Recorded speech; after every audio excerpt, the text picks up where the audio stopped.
Hi, my name is Nathan, and I posted a video about not buying canned pumpkin for my wife. It caused quite a kerfuffle on TikTok, so let's talk about it. And don't worry, at no point am I going to say, learn to take a joke, because that would be weak. So, I posted the video like any other video. I post one a day. This one did pretty well. Got about 200,000 views and the expected responses. People liked it, people didn't like it, they rolled their eyes, they said I should have bought the canned pumpkin. The comments started coming in too quickly for me to keep track of, so I stopped paying attention. Once you get to about 1,000 comments, you gotta let it go. 1 week and 8 videos later, I started getting comments on my newest video, and they were vicious. You're a piece of shit. I hope you get divorced. You're an asshole. I was confused until I finally saw, why didn't you just buy the canned pumpkin, jerk? So I checked the canned pumpkin video, and there had been a shift in the previous 24 hours. Instead of normal comments, a new wave of vitriol had shown up. An English professor who stole Dan McClellan's presentation style and is sort of a David Koresh for unhappy people had stitched my video with condescending thoughts of his own. This is sad and funny for 2 reasons. 1, the canned pumpkin video isn't my first rodeo. I have posted over 700 videos. I understand that people react without thinking, so I always write descriptions for my videos. This one said, I love my wife. This was a big nothing. I wrote a joke about it, did it on stage, worked great, so I'm going to put it on the internet, and I think it works better if I sell it with anger. I was acting. You'd think an English professor would read that and understand the difference between reality and satire, but I guess not. So good luck with the Shakespeare kiddos. You're learning from someone who created a takedown video of a caricature. Kinda like splicing himself into Star Wars. Shout out to my nerds. And when Han says, I don't know, fly casual, he pops up and says, I wouldn't fly casual because I'm not a dick. Yeah, you kinda are. The other reason his video is sad funny is because I and all men have known a lot of guys like him before. The ultimate white knight to women with emotional problems. The last one I knew publicly praised women online while trying to cheat on his wife by sleeping with them behind the scenes. Guys like that are just so in tune with women that they can't keep it in their pants and be faithful. But it's okay when they do it because they're not doing it from a point of misogyny and control. They're trying to help women with their penis. Am I saying the professor is cheating on his wife? Of course not. He's a nice guy, just like Bill Cosby was. But if he can make misguided assumptions about me, despite relevant information stating otherwise, then I can say whatever I want about the Canadian Woody Allen. See how that works? I also saw that a sassy, self-proclaimed relationship expert called my video an example of toxic masculinity. Well, TikTok is filled with younger, overly emotional yet inexperienced people, and studies show that younger people, not older ones, fall for the most internet scams. Which the people both stitching my video and their followers seem to prove.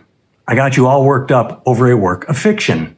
Here's the twist to everything. My wife works a full-time job, and since I work weekends, I'm basically a house husband. I do the cleaning, the laundry, the shopping, I get the kids up in the morning, get them fed and take them to school. I cook them dinner and take them to the doctor, dentist, Girl Scouts, and the library. I plan the date nights my wife and I have. I am basically the husband all the angry women yelling at me wish they had.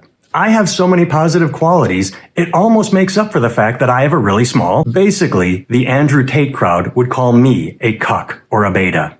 So, let's respond to some comments. 1. Why haven't you deleted the video? Why would I? It's bringing a lot of eyeballs to my channel, and some of these people are independent-minded enough to see what I'm doing, get what I'm doing, and they like it. They're not just a bunch of reactionary Karens demanding to talk to management. 2. This isn't going how you thought it would, is it?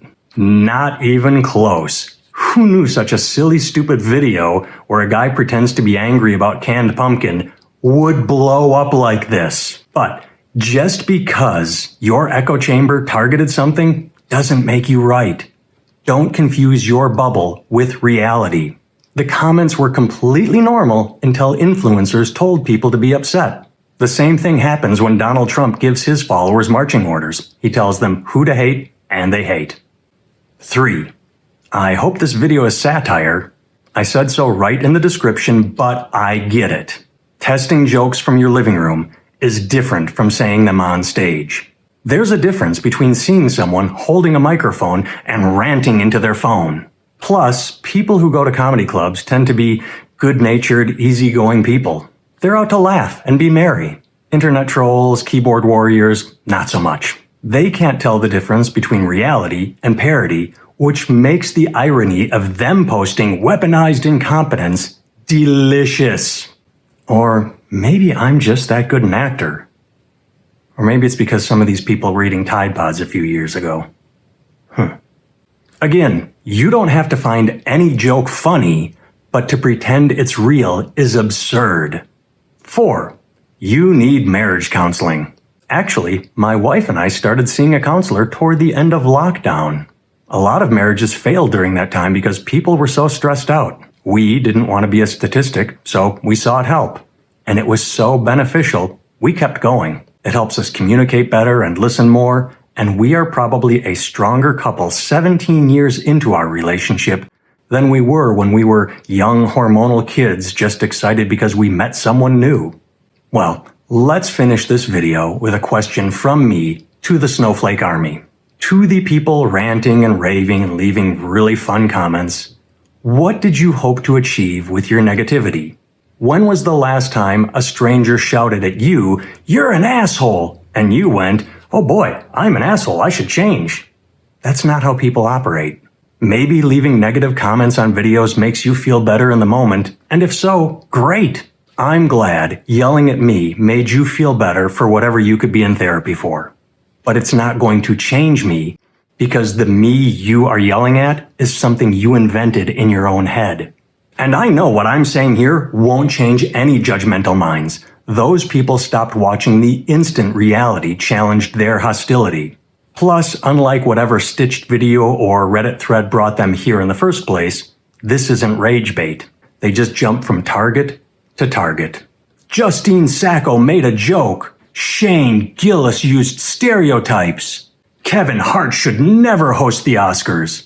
Mr. Beast is acting like a white savior. He does it for the likes. Trying to reason with the outrage machine is like trying to show a member of QAnon the overwhelming evidence that election fraud didn't cause Donald Trump to lose the 2020 election. Our country never learned from the Salem witch trials. We keep repeating patterns, turning nothing burgers into Chicken Little the sky is falling moments, and everyone participating is a Michael Nifong. And if you want to know what my wife thought of all this, tune in tomorrow.